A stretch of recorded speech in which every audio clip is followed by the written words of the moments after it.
Um, Not the best night. I can't call it the worst night for me personally. I did place in one of my three lineups. So I had six entries in this lineup, six entries in this one, and then four entries in this one. I really felt like this one would have placed in all contests. It did not place in any for me. Sergio Rodriguez um, didn't do too well. And this one I thought was going to be the monster, and it didn't place. Now I'm very upset because Zubac played for about 5 minutes in the first quarter. He was up to 14 fantasy points. He had four blocks, four rebounds. They take him out the game. He doesn't come back in the game until like 2 minutes before halftime. After halftime, he comes in. They take him out after about 5 minutes. He doesn't see the court again. I thought if you start, you should finish the game. I've never heard of a starter not finishing the game. So he was definitely over a point per minute. Let me see how many. Let's look at Zubac for today. It's so frustrating. Um, I'm very upset about it because if Zubac would have had about four more fantasy points, the difference could have been a couple $100 for me. It's that serious, and I'm very upset about it. But um, sports and it's gambling. What can I say? Zubac played 18 minutes. All right, and he put up 24 fantasy points. That's about a point and a half per minute. They'd have given him 30 minutes, he'd have been in the 40s. All right, for sure. But I don't know. You know what it is? And I was reading the article. Magic Johnson told Coach Walton that he wants Zubac to play in the 30s. Coach Walton then did a interview saying that he'll try to get Zubac in the game, but he's not gonna let the front office dictate what he does. So I think it's a pride thing. He don't want Magic Johnson to just come on as the new president and seems like he's running the team and saying who gets minutes and who don't. And Coach Walton kind of that's what I read today. So that's me reading into that. The next thing that I'm upset about is that Hernan Gomez started the game well, was getting rebounds, got some blocks, and then the entire second half of the game they don't play him and they lose. So I guess Brook Lopez was hitting too many threes and they felt some type of way about it, but that's what Brook Lopez does. You know what I mean? Stick to your game plan and win the game. But they took Hernan Gomez out, they took Zubac out, and it cost my lineups. Pat Beverly and Jeremy Lin pretty much had equal lines, so one weren't better than the other. I knew it was like a coin flip which one to pick, and at the end of the day, it didn't really make a big difference. That 1 point wouldn't have meant much. I needed about 6 points to really hit big for what I was shooting for. But another lesson that I learned that I want to share with you guys is that so I make three lineups. One I feel really good about, one that I felt okay about, and one that I didn't feel too good about. But the real reason I made this lineup that won me back pretty much what I betted was because I wanted Hassan Whiteside in the lineup. And if you look at this lineup here, it doesn't have any superstars and it doesn't have any scrubs. No one besides Zubac, no one really under $5,000 for all that, right? And this is the lineup that did the best, and that says a lot. It says that when you make lineups, you don't want to shoot for big name players. I know Harden had 75, but LeBron only had 48, which shows that when you pick these big name players, you're 50-50 that they either go off and have a good night or they don't and have a bad night. So when you keep it balanced, if they have an okay night, you're going to have an okay lineup. If they have a good night, you're going to have a good lineup. And for the most part, if Hawkless, this is another guy that cost me. Hawkins put up 5.75 points tonight. Every game in the last 10, he's been at least over 20 points, at least in the last 10 games. The day that I need 6 points to hit a couple $100, Hawkins only gave me 5.75. So again, that's like me getting 19 from DeRozan. It's just on any given night, somebody can have an off night. It wasn't a bad lineup. Um, I, I felt better about not doing too well tonight than I did last night because last night I went against my game plan. Tonight I pretty much stuck to my game plan and It was just a matter of some guys having real big nights. All right. Let's move forward into tonight's slate. The first game, Chicago versus Charlotte. Um, some injuries on the Hornets side of the ball. I think Kaminsky is questionable tomorrow. Um, let's read up on Kaminsky, and I'll start on the Charlotte side of the ball. Frank Kaminsky is questionable for Monday's game. He's been sidelined due to a left AC joint sprain. Implies his questionable designation implies that he's progressed on some level but remains day to day. With that being said, he's likely to take part in morning shoot arounds and have a shot of playing in the evening for the most part. So he's questionable. Looking at Kemba Walker against Chicago. That's a very good matchup for him, and I'm very pleased by Kemba Walker. He's been in the 40s. He even pushed into the 50s against New Orleans. The last two games against the Bulls, he's averaged 35.2 minutes, and he's averaging 46 fantasy point. If I get 46 from him tomorrow, I'll be happy. He's still at home. He hasn't had to travel in the last couple games, so he's been at home. He's been comfortable. He got 2 days, well, 1 day off for the most part. So Kemba's in a good spot tomorrow. I'm gonna go ahead and put him over into the lineup.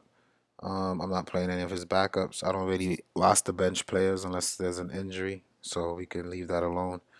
Batum is also someone to consider in this game tomorrow. In two games against the Bulls, he's averaged 38 minutes and he's put up 46.1 fantasy points. And for 7K, we needed the 40s for sure. In the last 10 games, he's been in the 40s one, two, three times. So 30% of the time he's in the 40s. Coming off of 2 nights where I didn't hit big, I'll probably stay away. But I'm going to put him over in the lineup just because the matchup is there. He's had recent success against the Bulls. He's home. Kemba in the last 10 games been in the 40s one, two, three, four, five, six, seven, eight. 80% of the time. So I'm more. If I had to pick one out of the two, I'm going to pick Kemba. Kemba has been playing at a great level as of late. They are chasing that 8 seed, so they're not going to do any of this not play second half crap. They're not tanking. Another thing is moving forward, I'll be very careful rostering players on teams that's tanking or that's like not caring about if they win or lose because it's definitely gonna leave some guys on the bench coming down the stretch, and you don't want to play around with that. So Batum is in consideration. Jeremy Lamb has been very up and down. Some games he'll give you mid 20s and then 14, 23. I'm gonna write his name down because he is someone that if I'm forced to play someone cheap, I don't mind playing him.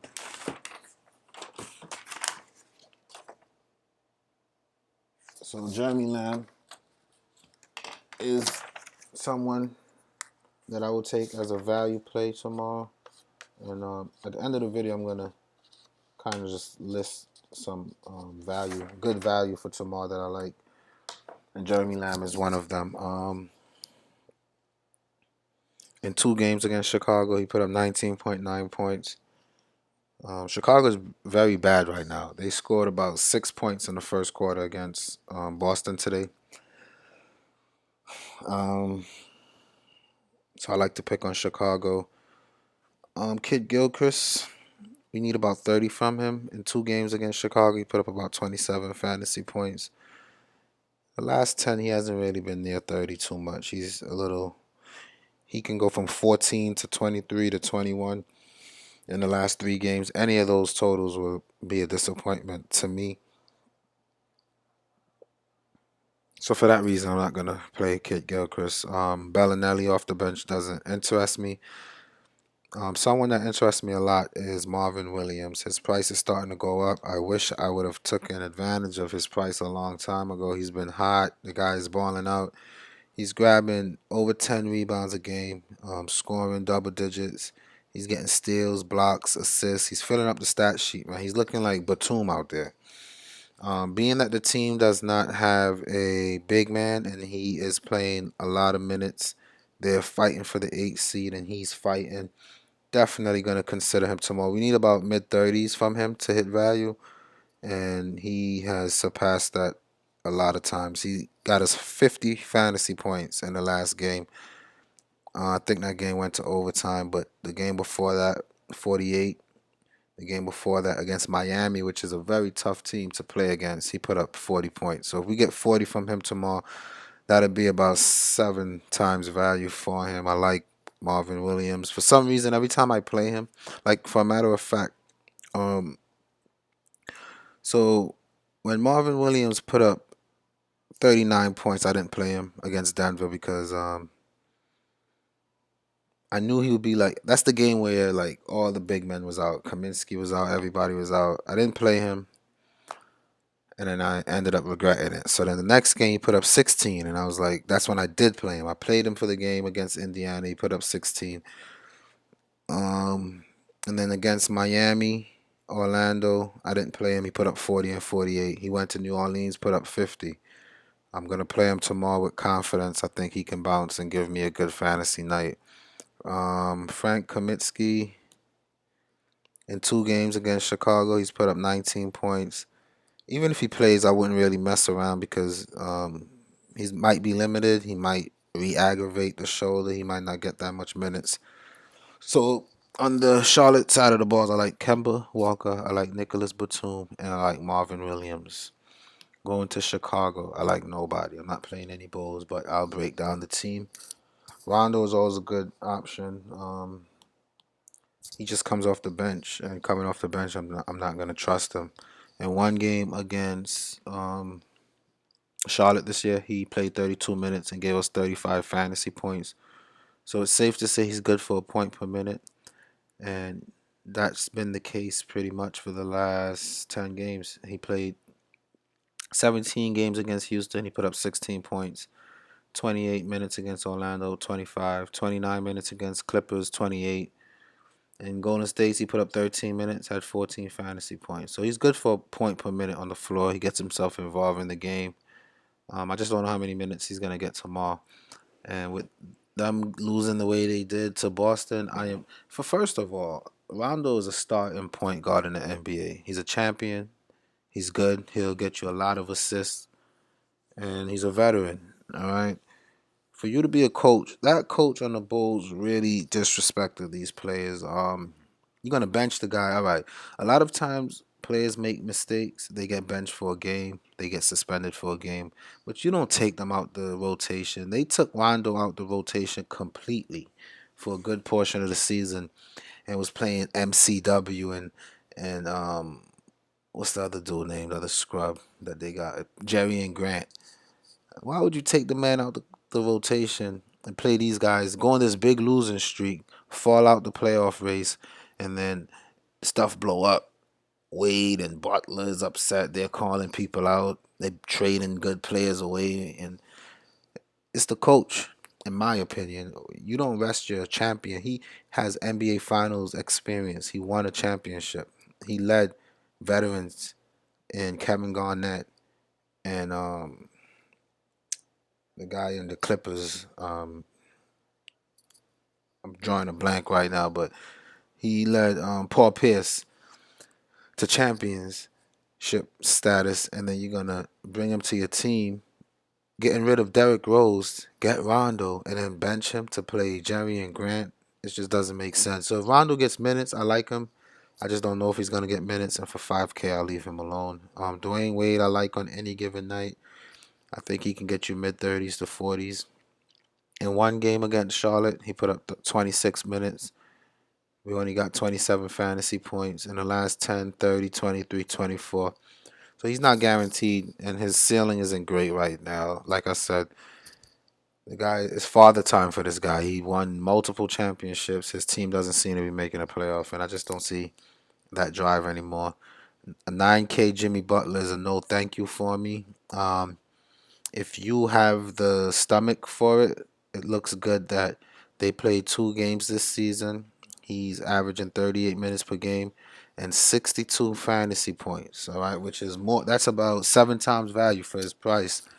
So if you think he can go to Charlotte and give you another 60 something fantasy point night, good luck. But I'm not paying 9K for a guy who's scored in the last 10 games 29, 42, 46, 35. And today, I don't even know, he scored like, he just sucks, man. I don't really like the guy that much. He did well against Cleveland, but on the road on a back to back, I just don't think Jimmy Butler is worth my consideration. Bobby Portis is okay when he starts hitting his shots, but he's not consistent enough for me. And I'm not rostering any Chicago Bulls. Robin Lopez is interesting. In 2 games, he's played 27 minutes. He only gave us 20 points. We need mid 20s from him. We know he can do that. His upside isn't too great, and it's just not something I'm willing to risk tomorrow. So that's the first game. Second game, Dallas versus Toronto. Nerlens Noel and Damari Carroll are questionable. We'll start breaking down Dallas. Point guard Yogi Ferrell is still 5K. He hasn't been near 30. He hasn't exceeded 30. So I'm not interested in him for that reason. JJ Barea seems to be working slowly back into things. For the minimal against Toronto, I wouldn't play JJ Barea. Um, but it's a good punt play. It's just I'm not taking any risks. I think he's gonna start getting more minutes, and we know that with minutes, JJ Barea could be dangerous. He could put up 30 on a night that he's given mid 20s in minutes. But since December, he hasn't really done much, and I'm not really interested in rostering him until he starts to show some consistency for me. Devin Harris for the minimal hit value. 2 out of the last 4 games, he's been in the 20s, and he's only $3,100. Toronto is a good matchup for him. If you can stomach that, play him. It's just way too many guards needing minutes for me to consider Devin Harris. Wesley Matthews, since coming back from his hip, has not hit the 30-point fantasy mark. And for 5K, I'm not interested in him for that reason. Seth Curry kind of cooled off. He's been in the last game, he put up 10 fantasy points, and the two before that, right around 30. And for 6.5K, I need about 40. He hasn't hit 40 in the last 10 games. I'm going to stay away from him. Manny Harris, I don't even know who that is. He was called from the D League. I don't know why they're calling up guards when so they might be resting players. It looks like they're on the road, and they might be looking to rest players because they're calling up Brusino and Manny Harris. It's kind of fishy. Harrison Barnes, he needs about 40 points as well. He's been in the upper 20s, low 30s. I'm not interested in that. Um, Dirk has been great. Um, in the last 3 out of 4 games, he's been in the 40s. We need mid 30s to be satisfied from Dirk. He is a good option. I'm going to pull him over in the lineup, but I don't think I'm going to get to Dirk. But based on his recent success, I like Dirk. Nerlens Noel's, let's see. He's hopeful to play Monday, but he is questionable. And I'm not excited about him. The matchup isn't great. And if he does play, he'll come off the bench behind Dirk. And a 5.5K bench player is just not appealing to me. San Antonio, Toronto side of the ball, sorry. Kyle Lowry remains out. Corey Joseph against the Dallas slow pace and good defense. I will not play his last game out against Miami, who also plays good defense. He only put up 10.75 fantasy point.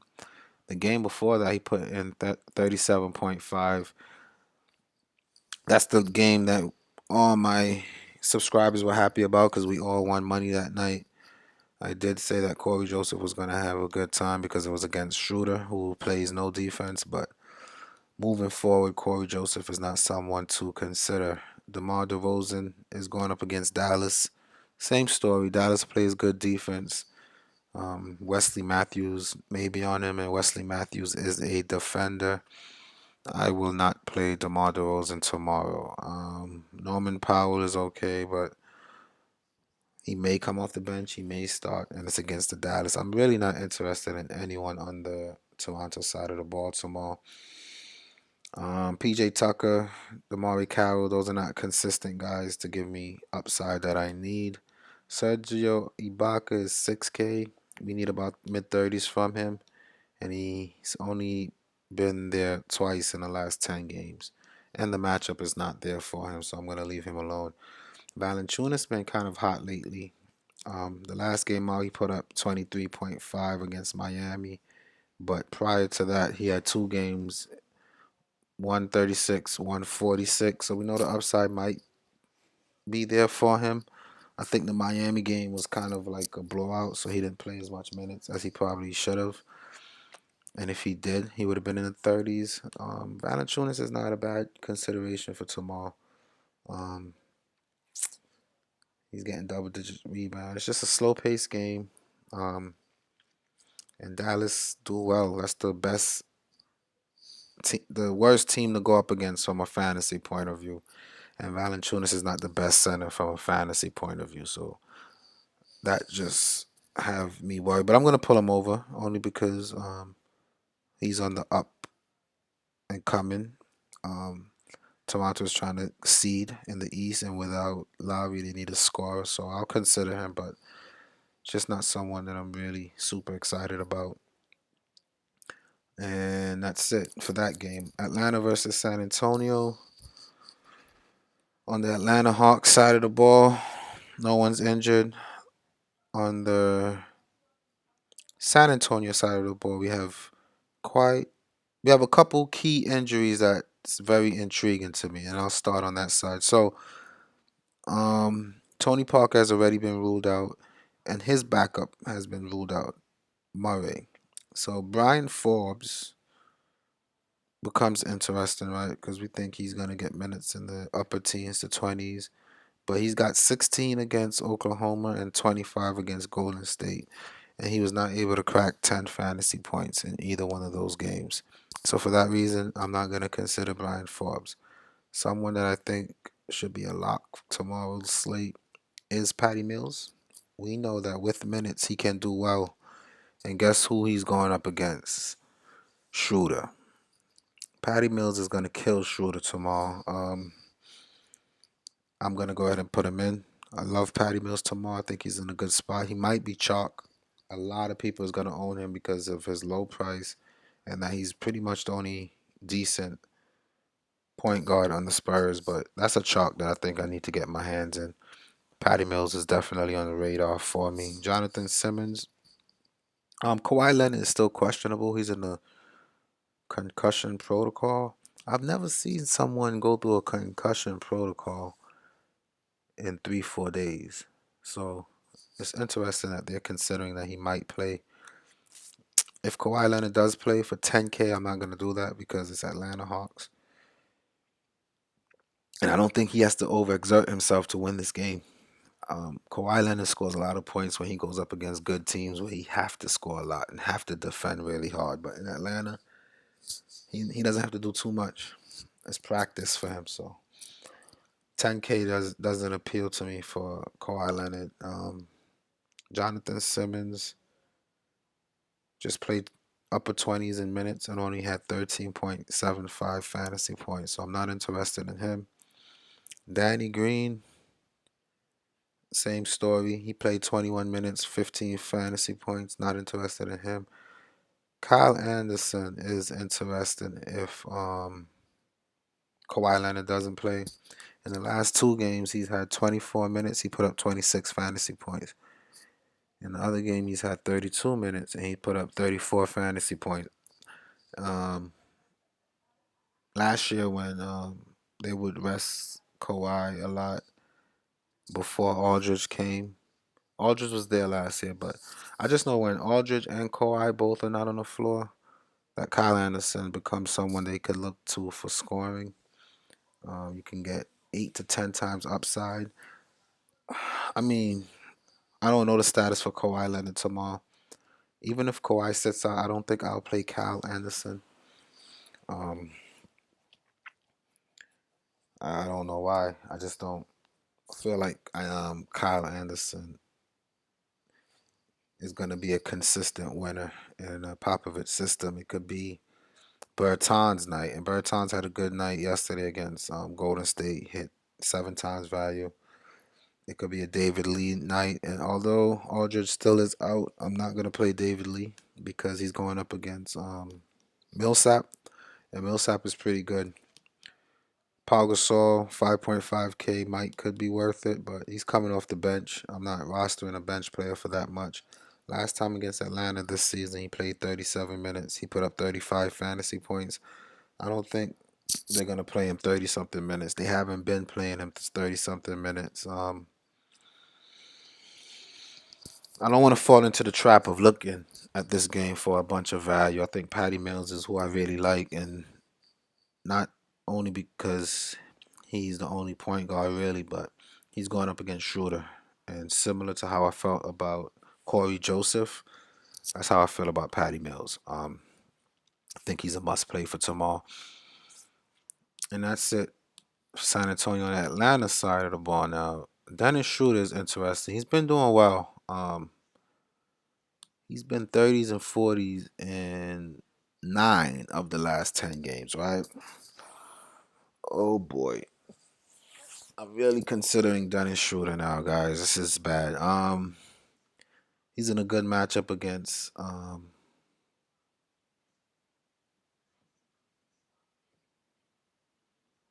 he's in a good matchup against San Antonio, and he looks to be doing well. He's chucking up a bunch of layups, and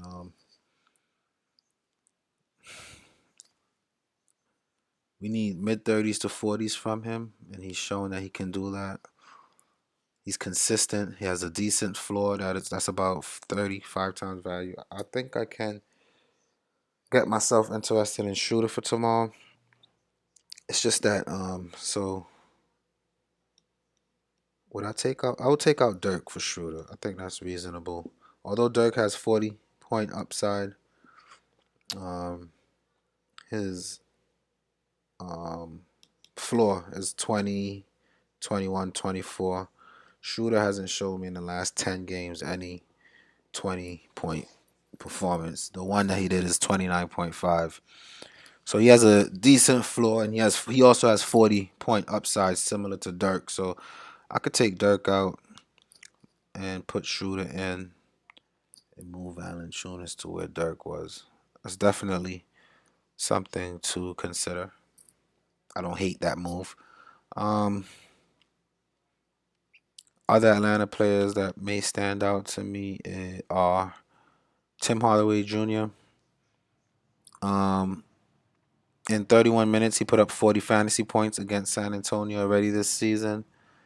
He's coming off of a 16 fantasy point night in a blowout game in which he only played 21 minutes. So if he'd have played 30 minutes, that would have been about 24 at the rate that he was going.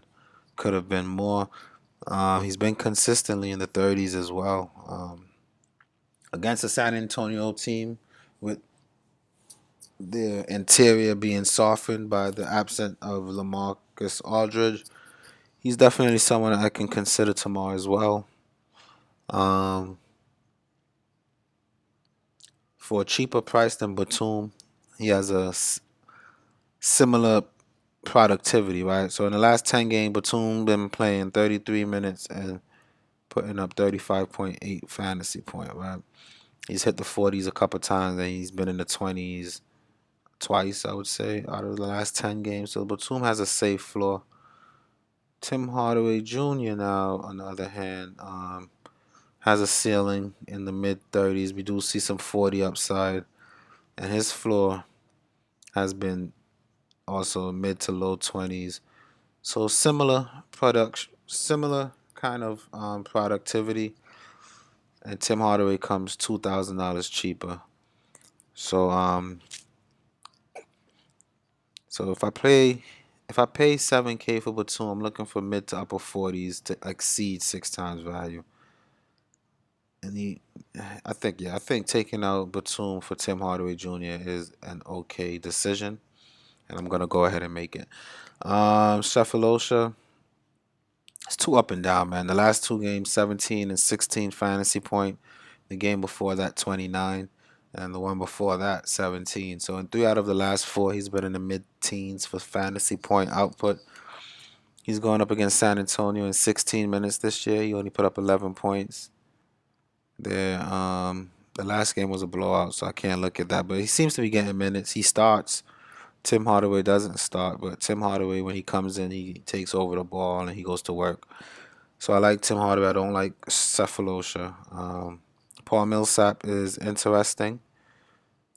He put up 56 fantasy points the last time against San Antonio. We know that San Antonio's interior has been affected. Um, in the last, to get value, we need low to mid 40s. To exceed values, mid to upper 40s. In the last 8 games, the lowest output is 39.5. That's a very safe floor. He's doubled a lot of double games. He will get to the line quite a bit. Something else I look at, he's taking quite a bit of shots. He's someone to consider. I'll pull him over. Definitely consider Paul Millsap. Thing with Paul Millsap, man, every time I play him, I'm so worried. I just don't know with him, man. He can give me all this consistency, and then the night I play him, I get like 28 points from him. But as of late, Paul Millsap has been doing very well. Ilyasova is also someone who have been doing well as of late. In 2 games against San Antonio, he's averaging 33.2 fantasy points. He's put out about 33.2 minutes per game with 35 fantasy points per game. Um, and for the most part, he's been showing a point per minute. 18 minutes against Memphis, he put up 16 fantasy points. 25, 22 points, 26, 26 points. Um, it's a decent matchup. I don't see why not. I could pull him over if I don't have space for it, but Ilyasova is worth consideration as well. Atlanta's looking good. Everyone on their all their starters except for Cephalosha, I'll consider. No Bazemore, Dwight Howard. I like a lot as well. He needs 36 to make 6 times value, right? In the last 10, he's been 35, 37, 31, 35, 36. He's been in the 30s every game in the last 10 games. And so his floor is pretty safe. I think his price is this low. Let me see what his price has been. So his price come down from 74 and 69 because he's playing San Antonio, which I don't think is a big deal, man. In the one game against them, he put up 34 minutes and he only had 18.5 points. I'm looking at the personal fouls for that game, and he had 4. So I think he was probably in some foul trouble.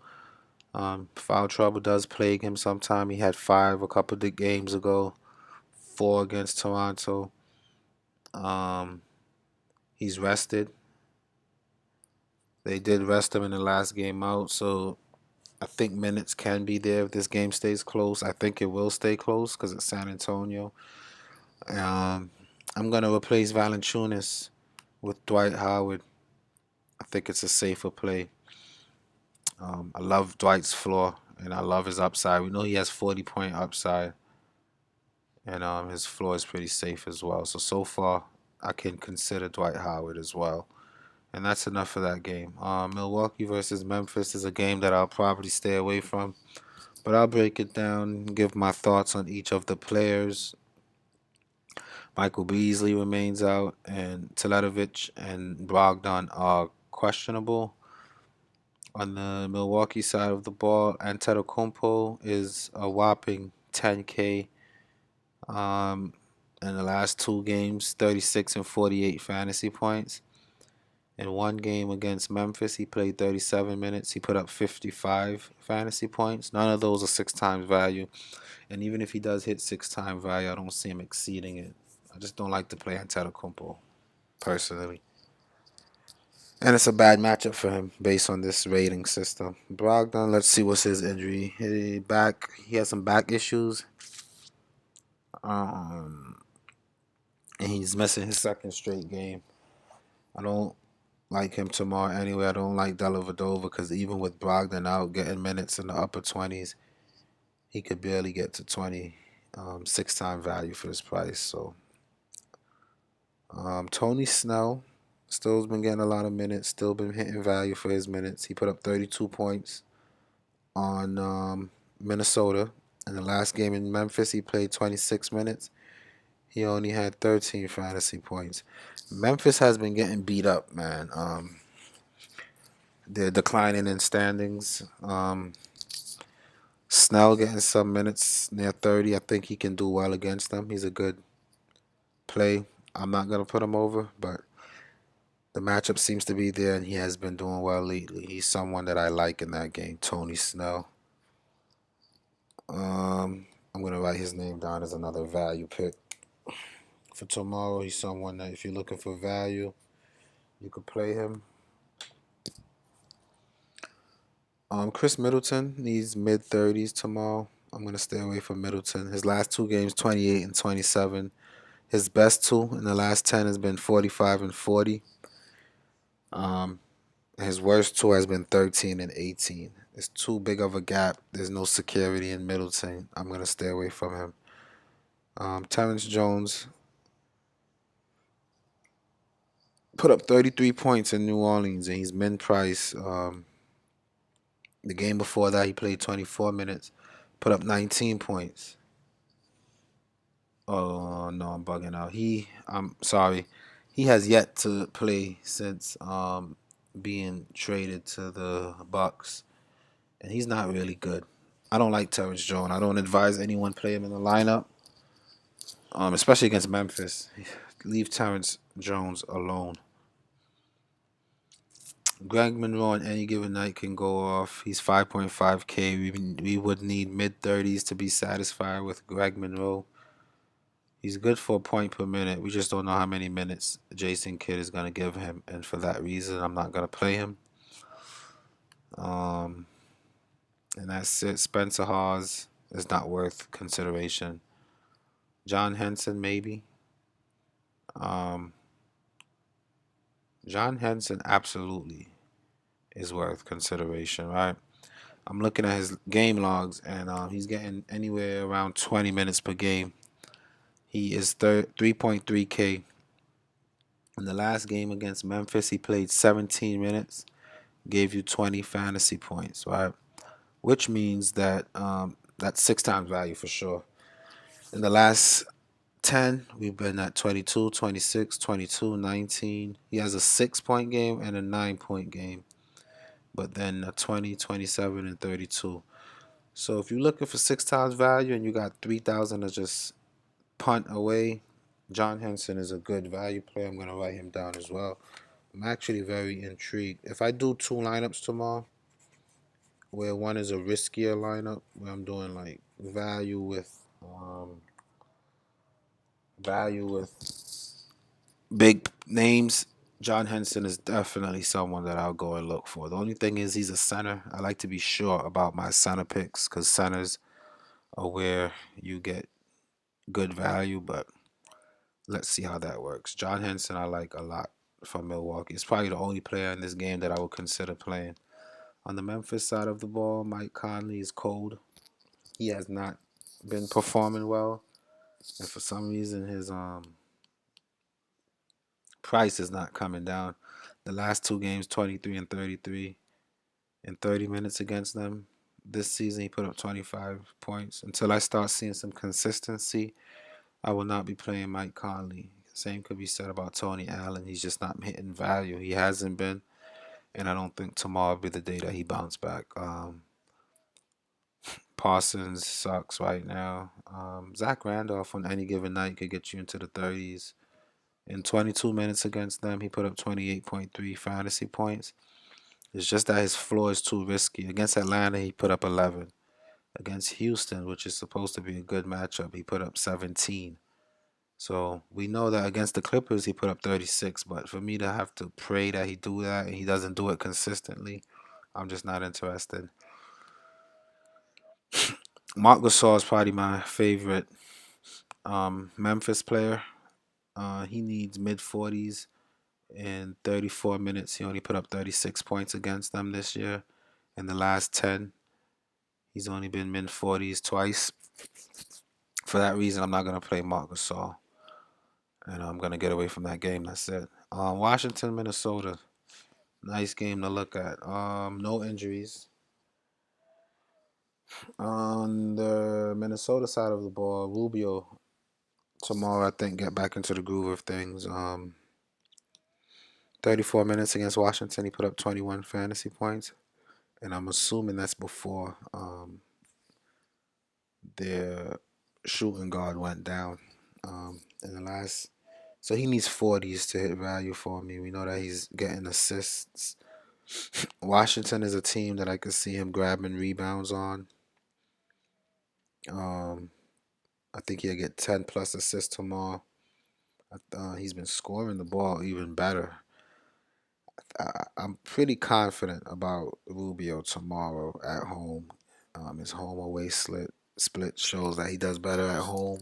Um, I think he continues to impress tomorrow. Um, I wouldn't take out Kemba. You know, I'm not taking out Kemba against Chicago. It's worth consideration only because Ricky Rubio and Kemba will give you similar numbers. In the last 10, Kemba's been playing 35 minutes with 45 fantasy points.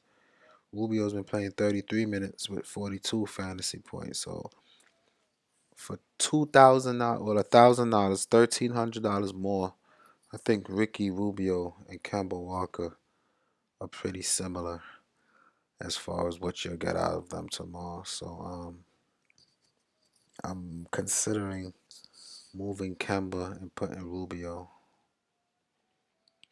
I wish I could play four guards. It's just not possible. None of them are shooting guards. I would pick all four if I can. Schroeder might be the odd man out, although he's pretty safe. So is Schroeder gotta go. I'm gonna move Schroeder and put Ricky Rubio.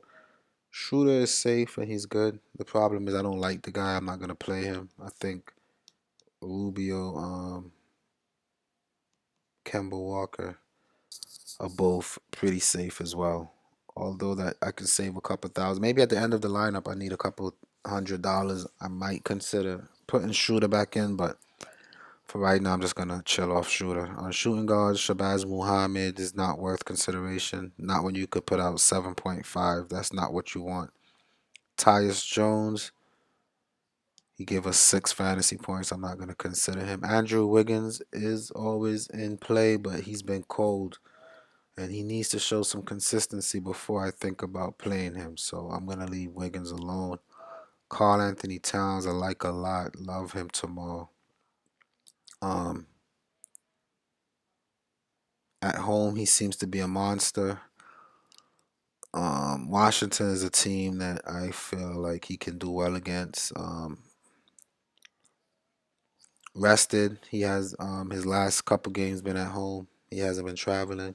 He is expensive. I don't know if I want to spend 10K on any player on any given day because I feel like when you pay that much for these players, all right, so 6 times value would be what? 64 points from Carl Anthony Towns, right?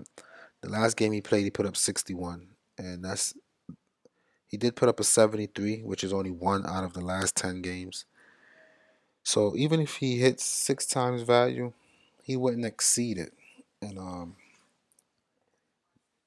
he has the risk of landing in the 40s and 50s, which would and can hurt a lineup. I don't think he's not a Westbrook kind of player where I'm like, I just gotta have him. So I'm gonna hold off on Carl Anthony Towns for tomorrow. Georgie Jang, um, definitely worth consideration. Um, if you can just picture it, the matchup is gonna be him versus Markieff Morris, which is a mismatch of its own. He is a taller, bigger guy than Markieff Morris. He's 5K. He needs about 30 to hit value. In the last 2 games, he's only put up 16 and 21 points, but the two before that, 32 and 36. In 39 minutes against Washington, he's put up 37.3. I feel pretty good about him tomorrow. It's just that I like Marvin Williams more. Um, and I like Millsap more. So I'm not going to take out either of those two to squeeze Jang into my lineup. So I'm going to sit tight for now. On the Washington side of the ball, John Wall is worth consideration. I don't think Rubio can slow him down. Again, you'll need 60 plus to be very happy. And 60 seems to be his limit. So for a 10K player, those big 10K players, you just want to be careful about those guys, right? Brandon Jennings is his backup. I'm not really interested in that.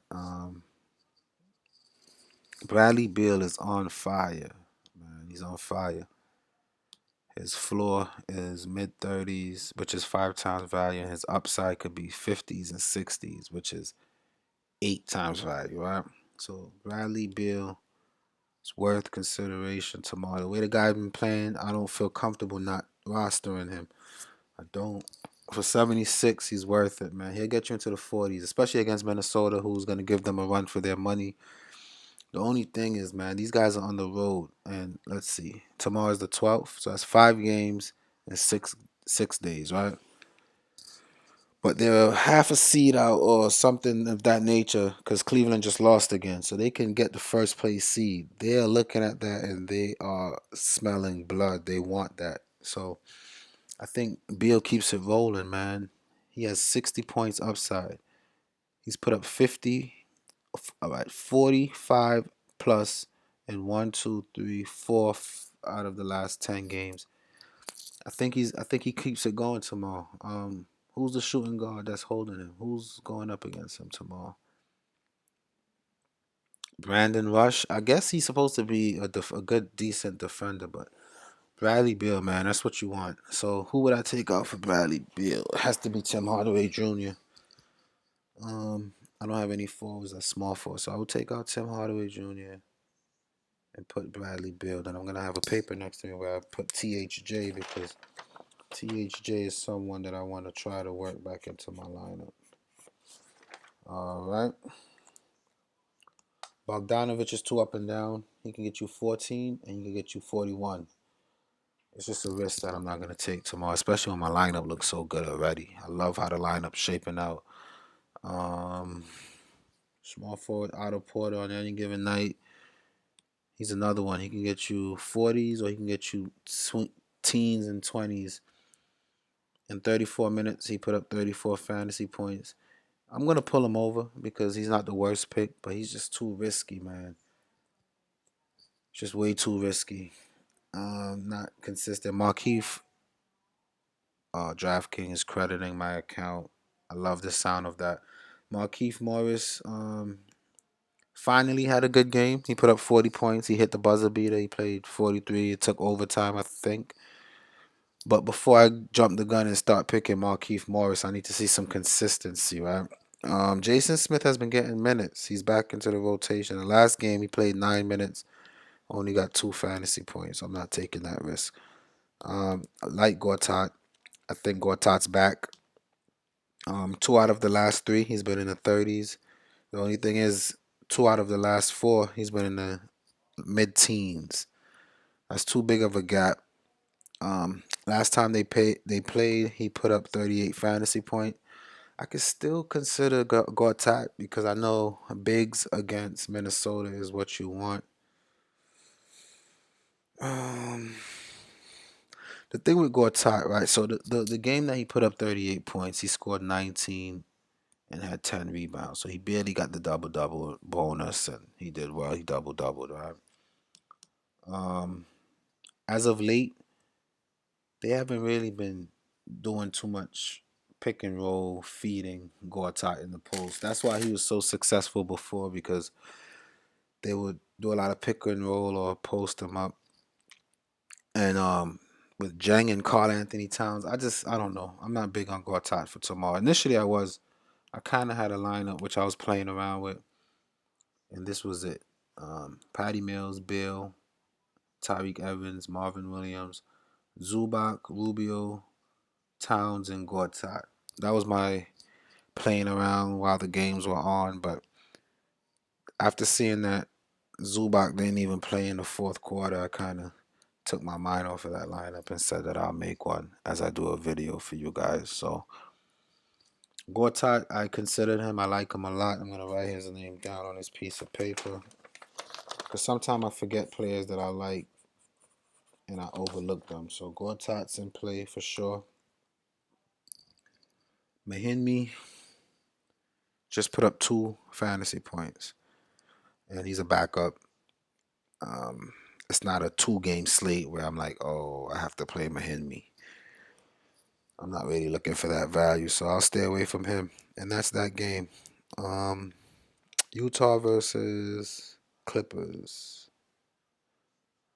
Gobert is questionable, and Derek Favors is questionable. Now that's gonna make a big impact on how I proceed tomorrow because if Gobert misses this game, I am all in on DeAndre Jordan. Okay, and I like to tell people that with Chris Paul in, DeAndre Jordan's value goes up. He gets a lot more opportunities. He just destroyed the Philly Sixers, but I won't let that cloud my judgment because every center destroys them. His floor seems to be in the 20s, so he's a little bit risky. But if there's no Gobert, I think I might be interested in DeAndre Jordan. Blake Griffin will need mid 40s. I think that's pretty good and of an expectation. In 2 games this year, he's played 31 minutes against the Clippers and he's put up 44 fantasy points. That's good. Um, in the last 3 out of 4 games, he's been in the 40s. He's been in the 60s. He has good upside. But if Gobert plays, I'm going to be a little bit cautious because we know that Gobert shuts stuff down in the paint, right? So I don't really want to mess around with Griffin until I know the status of Gobert. Raymond Felton, Bahamute, they're not worth consideration. Jamal Crawford can get hot on any given night. It's just hard to predict what night he'll get hot. JJ Redick.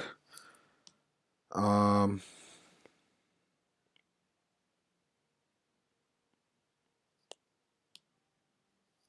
Similar to Jamal Crawford, he can get hot anytime. Austin Rivers is a backup. Not interested. Chris Paul is someone that I would consider. He needs 40s as well. In the last matchup against them, he only put up 31. And he did put up 48 against Philly. But before that, he's been 30s and 20s. Too risky for me to consider tomorrow. Um, on the Utah side of the ball, George Hill is always worth consideration. In 2 games, he's played 29 minutes, but he only put up 19 points. So that's not promising. This is a game that I'll stay away from. Rodney Hood needs around 30. He just put up 9 against the Philly Sixers. So, he sat out that game, but against Oklahoma, he only put up 9 points. Against New Orleans, he put up 13. You don't want to gamble with your points tomorrow. Gordon Hayward is always worth consideration, but he as well can be a gamble. Um, he can be anywhere in the 30s consistently, and for 7,400, I need to be guaranteed somewhere in the 40s. Uh, and if Gobert does play, he's worth consideration. He's capable of a double double on any given night. In 2 games against them, he's played 25 minutes and given us 29 fantasy points. So if he plays 35 minutes, I think we can get upper 30s, low 40s out of him. I don't think I'll be able to get to him tomorrow anyway. And that's enough of that game. Denver versus Lakers. Nice matchup. I think it's going to be high scoring. Um, Look at the injuries. Fareed, Wilson Chandler, and Jameer Nelson are all questionable. And let's go see what's going on with those guys. So Jameer Nelson has some right hit issues, which seems to have just came out of nowhere today. Looks like they looking for a reason to rest him against a Lakers team in which they think should be a walk in the park.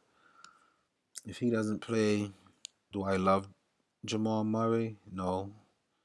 Um, Jamal Murray was given 20 minutes and only put up 22 points. He relies on that shot too much. He's not really a pure point guard. He's more of a shooting guard, and I'm not too excited about any Denver point guard right now. Gary Harris price has increased. I think it's because of the matchup, so I will leave him alone. Although he's consistently around 30, he has game in which he give you 17, 3, 22. For 6K, I just don't want that tomorrow. Will Barton off the bench.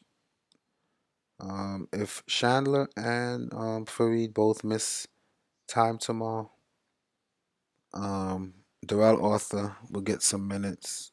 If he gets minutes, he can get 28 minutes and give you 15 fantasy points. No, thank you. No Darrell Arthur. Juancho Hernan Gomez, still risky. I think if they both miss, Gallinari might be the play that I like the most. In 2 games against Lakers, Gallinari played 37.2 minutes. He only scored 28.4 fantasy points. I don't like anybody. If they both miss, I probably like Jokic a lot. We know that Lakers are generous to big men. They have no one that can hold Jokic. And Jokic will be called upon to do a lot of scoring. I think he can get you a lot of rebounds. It's just that his assist numbers with no one that can make a shot really might go down a little bit. Um, he needs 60 to make 6 times value. He triple doubled against Milwaukee and still only came out with 50.3. Um, he put up 30 points against Charlotte, came out with 56. I'm not gonna play Jokic tomorrow. He's just too expensive. I'm not looking to spend that amount of money. Miles Plumlee is interesting. Um, Very interesting actually, especially if Wilson Chandler doesn't play. They might run him and Jokic concurrently. So against Sacramento on the 11th, did Plumlee play that game? Yeah. So him and Jokic both played. He only played 21 minutes, and he gave us 35 fantasy points. In 20 minutes, he gave us 20 fantasy points. So he's definitely good for a point per minute when he's on the floor. Um, in 29 minutes against the Lakers this season, he put up 35.6. I like him. I like him a lot. Let's see. Dwight Howard. I like Mason Plumlee. It's just that he comes off the bench. You know how I feel about bench players, but he might get a start tomorrow. So that's something to look at coming down towards lock is if um who's gonna fill in for Chandler if he doesn't play, and then this game doesn't start until 10:30. So we might hopefully we get word after morning shoot around. If not, I'll stay away from the game. It's not worth gambling not knowing after lock and then end up being screwed at the end of the night because the word didn't come out until pre-game. Game time calls are not what I want. All right. So we are um minus 2,300,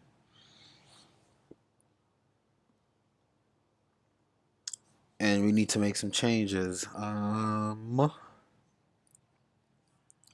gonna take Dwight Howard out. Yeah, because he played 34 minutes against San Antonio. He only put up 18 points. That matchup really does scare me. I'm not too excited about it. So I'm going to take out Dwight Howard. I'm going to take out Millsap. Although he's known to consistently be in the 40s, he's in the low 40s, which is exactly what I need from him. And if he doesn't get to that tomorrow, I'll be very upset. Damn, he played 46 minutes and put up 56 fantasy points. It's hard to come off of a guy who done that to a team. 46 minutes sounds like an overtime game. So I'm gonna say that's the reason that happened. Taking out Millsap is hard. Um, I like Rubio. Love Patty Mills. Love Marvin Williams. I don't love Otto Porter, right? So let's take out Otto Porter. Um, and we need a small forward. Let's see what we're working with. Snell. I know it's on my list. Batum. We said had a pretty decent floor. He's been in the mid 30s to 40s. Um, so Batum is worth consideration. Otto Porter is worth consideration. Tyreek Evans, believe it or not, I think this is what I'm gonna go with. In 19 minutes against Orlando, he put up 38 points. Right, he's home. We know that he's been leading his team in scoring for the most part. We need about 30 from him. It's tough. He's taking 15 shots a game. He had a game against San Antonio in which he went off for 39 fantasy points. And that's the only time he's been in the 30s since he's been on this team. Um, he played Denver twice, and that's a good matchup. He should have been in the 30s. Um, but he's consistently in the 20s. He's not getting minutes in the 30s. It worries me. It's good to know that in ninth. So he had 3 steals, so we could take 6 points off of that because steals are hard to come by. He's been having a lot of steals in the last couple games. Orlando's a team who could probably give up the ball. Let's look at Orlando turnover ratio compared to the rest of the NBA to see if some steals could be available to go around. Tyreek Evans is just hard to get to. I said the same thing about Richard Hollis Jefferson, and he went off today. So let me not go against players who just seems to fit into the lineup because those players can go off, right?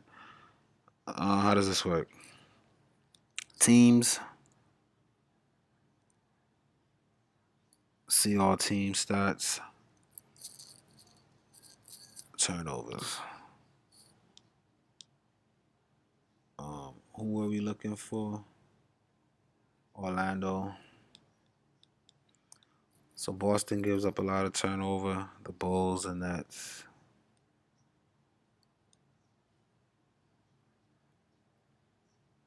What happened to the rest of the teams? This is just the Eastern Conference. Why is it doing that to me?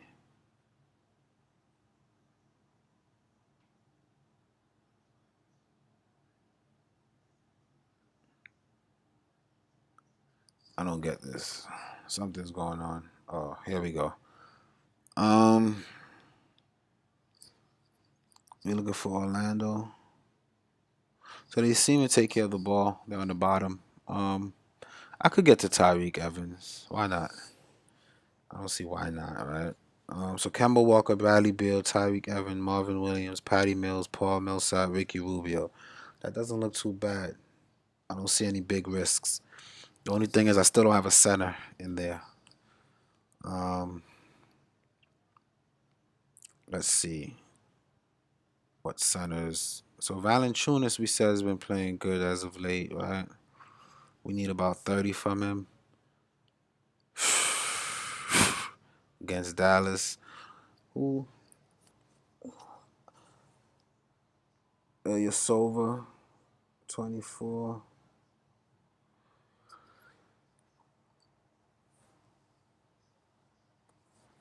He hasn't started.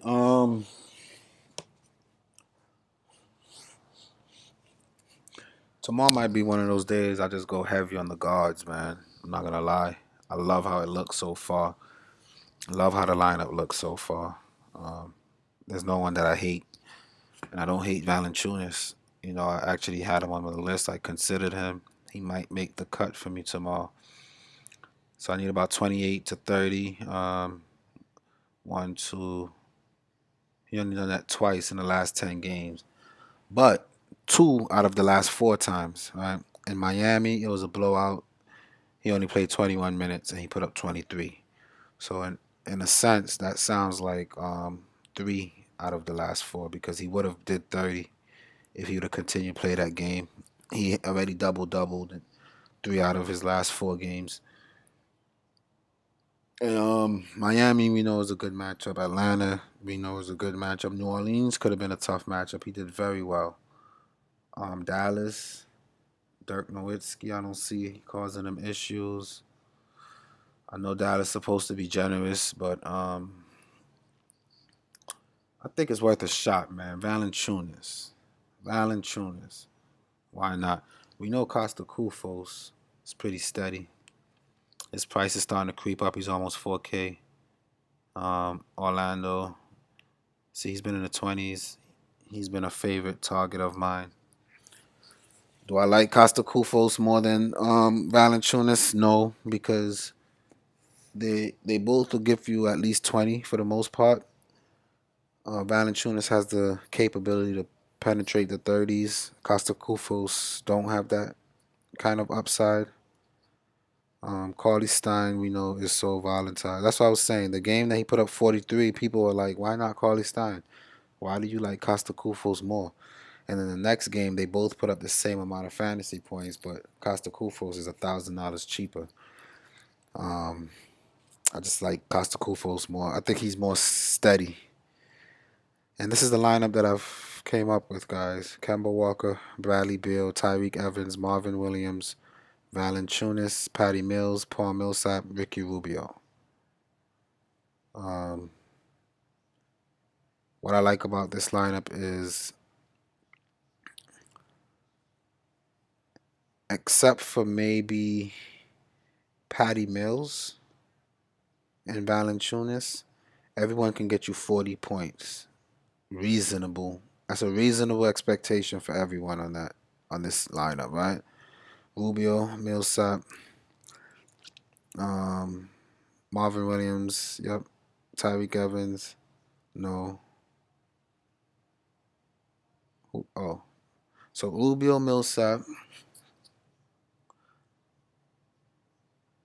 Marvin Williams, Bradley Beal, Kemba Walker could all get you 40. So that's 200. Let me just do a quick rough estimate. Rubio give me 40, 80. I think I get 30, 110, 140, 175, 200, 240, 280. 280 will get me into the money tomorrow, I think. And there's some upside. And I'll play around with it, but for right now, this is what it looks like. I'm going to sit down and configure some lineups. And when I come up with ideas, I will update my Twitter with whatever ideas I do come up with. But this is what I'm going with for right now. All right, guys. Good luck. Comment, subscribe, like, and let's keep the winning going. I wouldn't consider today a winning day because although I won, the advice that I gave out, I don't feel caused a lot of people who listen to me to win. So that's not a win-win situation. It's just a win for me situation. I'm trying to help all you guys be successful. So I think tomorrow we can bounce back and do something special.